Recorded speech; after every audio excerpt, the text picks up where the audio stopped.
Greetings to all. Today I'd like to focus on choice because there's a famous quote from Frankl on choice that I'm sharing with you here, that somehow or other there's a space always between the stimulus and the response. I've often said to people who come to me about their anger issues, saying, well, you recognised out there that you got angry and you did something wrong. Now we have to bring it back to the stage where you recognise that I'm getting angry.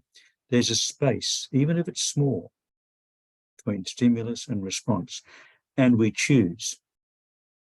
And choice is in that spiritual dimension. Here's what Frankl said about choice.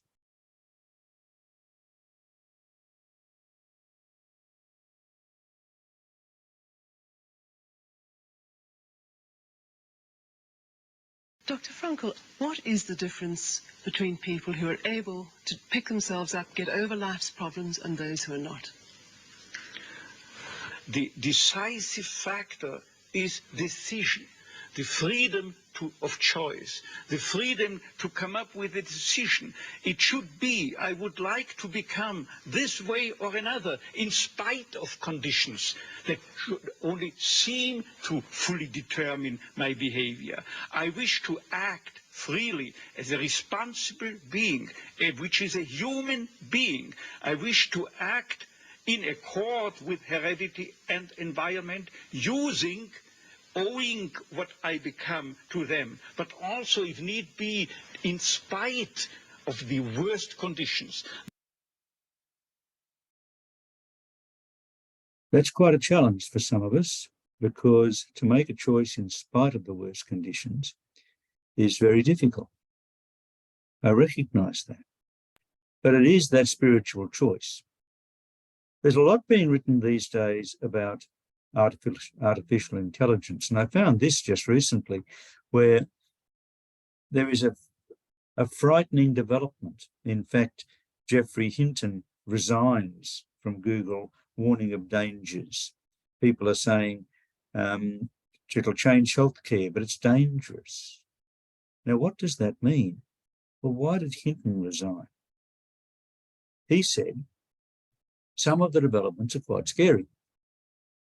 And he has pioneering research on deep learning. He's saying right now, there are things that artificial intelligence has in terms of the amount of general knowledge stored in the system that eclipses by a long way what human beings can remember. Given the rate of progress, he says, things will get better quite quickly.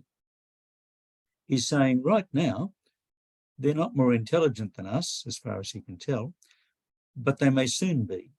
If you interpret intelligence as knowledge and taking decisions, but taking decisions in what way?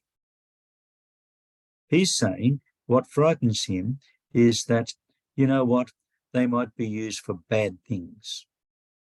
Now, what does that mean? Well, let's just go back for a moment to where we were with that whole process. Because what does it mean to take a decision? What it means is this. We take a decision and we say that's what we intend to do. For artificial intelligence, it's what we've been programmed to do. What is the best possible for all involved in a situation? That sounds like a programming issue. What ought to be is a conscience issue. Again, that could be programmed a bit like Freud's superego, but conscience is not the superego. The superego would say, the light went green, so now you can go off. However, there's a pedestrian on the crossing in front of you. You will stop because your conscience and your deep spiritual need says, no, we can't do that. And finally, this is what Frankl was getting at. What does the voice of transcendence say? In other words, what sort of person do I want to be? That's the spiritual question that can't be programmed. So while we're afraid of all the things that artificial intelligence brings, ultimately humanity remains. Thank you for listening.